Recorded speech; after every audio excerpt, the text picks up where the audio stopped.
Hello friends, today we are going to do Jones-Church fitting on our data.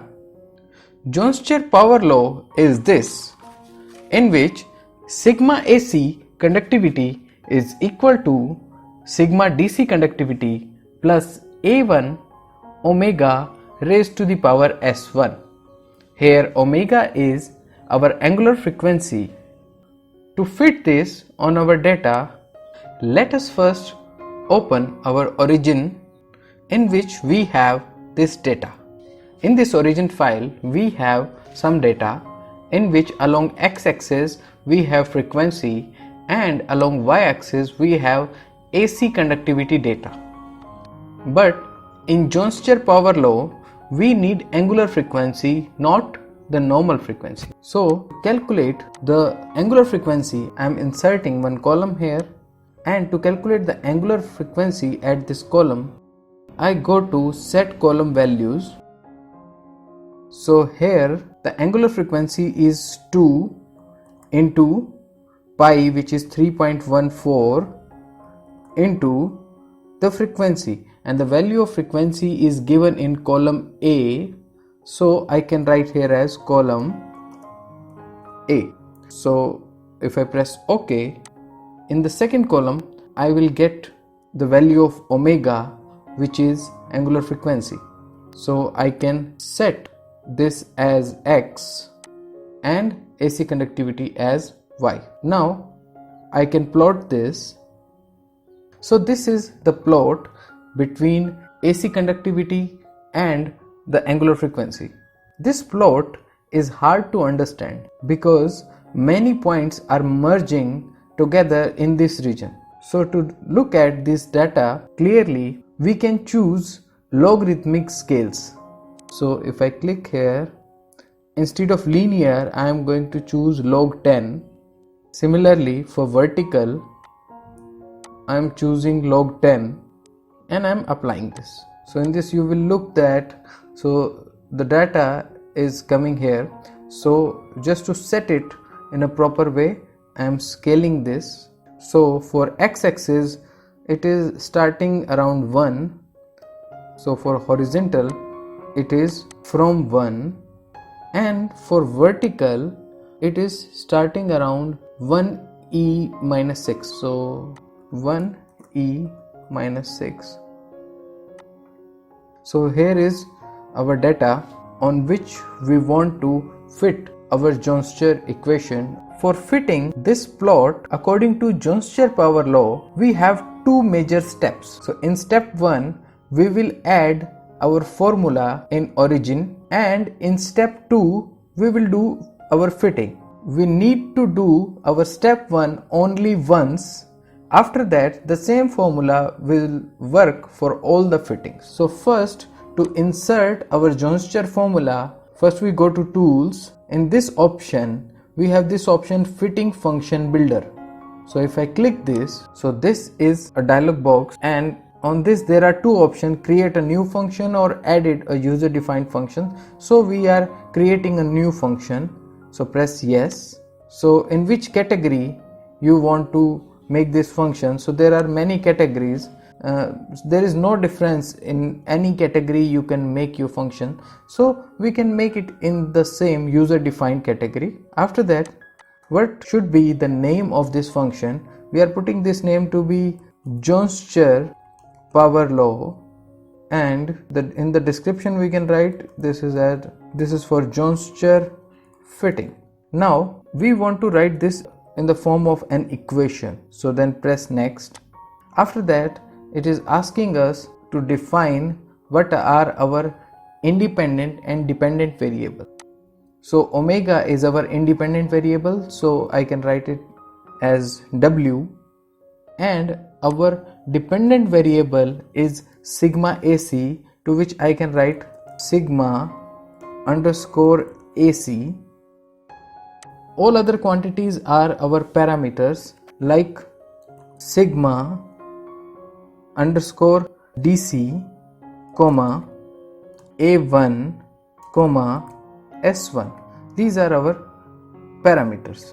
So next Now we need to write the function body. So in the function body, first I will write sigma AC is equal to sigma DC plus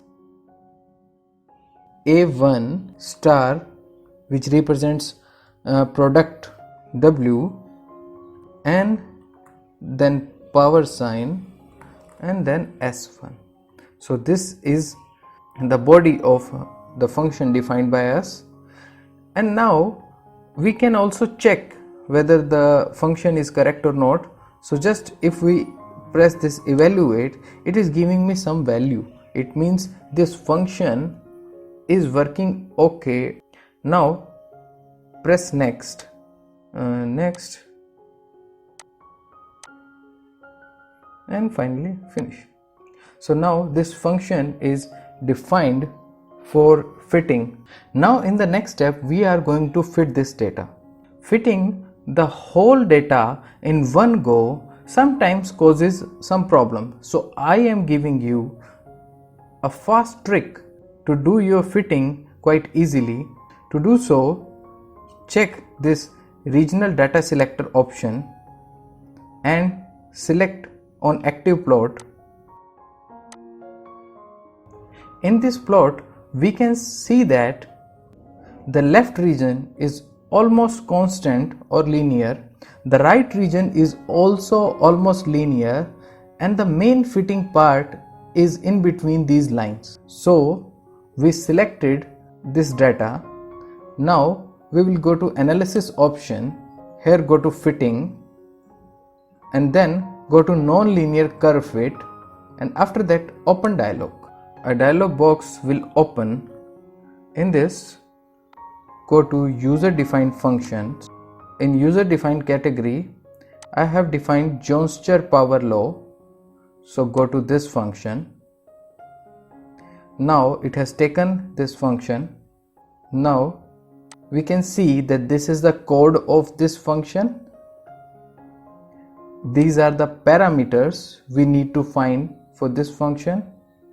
And one more thing, we can define our bounds for this function. We know that in Jones-Chur fitting, the value of S1 is always between 0 to 1. So I am defining its bounds as the S1 is greater than 0 and less than 1. Second thing, sigma DC. Sigma DC is the value of conductivity at 0 angular frequency. As an approximation, its value will surely lie between 1 to 3 10 to the power minus 5 value. So I can also define my bounds here for better fitting. 1e minus 5 to 3e minus 5. So I have defined these bounds for sigma DC and S1 parameters. You can leave parameter A1. Now let us move to parameters. From here we will start our fitting. So for this, go to simplex. You will find a red line here close to our data. So let us press simplex again.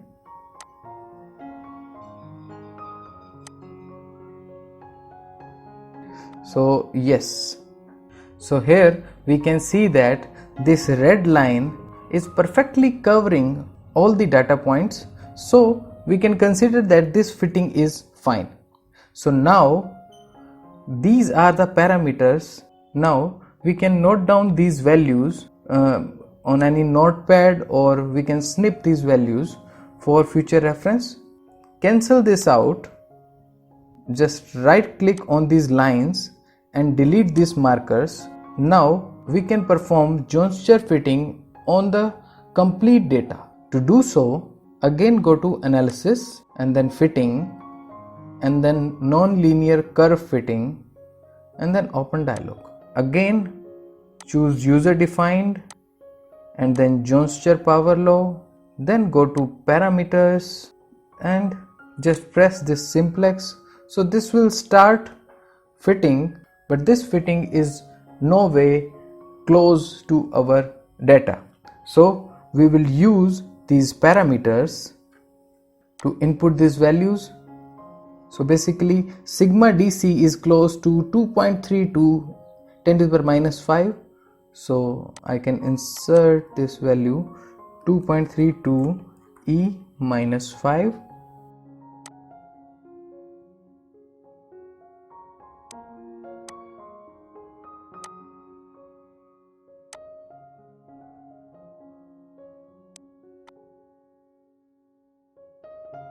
And you can also insert bounds.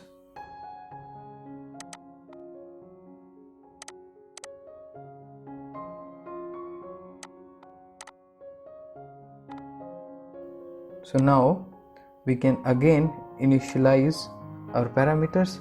Yes, so in just one go we have almost completed our fitting. So this fitting is somewhat okay for this. If you feel that okay, this is somewhat off in this region, then you should vary sigma DC a little bit. And if you feel that this fitting is a little bit off in this region, in that case you can vary your S1 parameter. So you can fine tune these parameters by fixing these values and get even better fitting for this. The fixed value will not change on further iteration.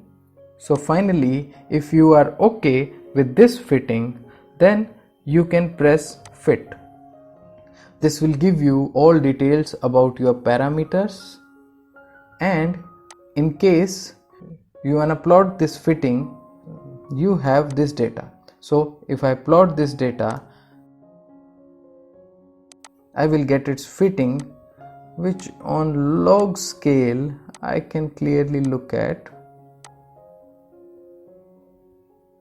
So this is the fitting. In this way, very easily you can do Jones-Chair power law fitting on your data. Thanks for watching. If you like this video, please don't forget to like and share this video and subscribe to my channel. Have a good day.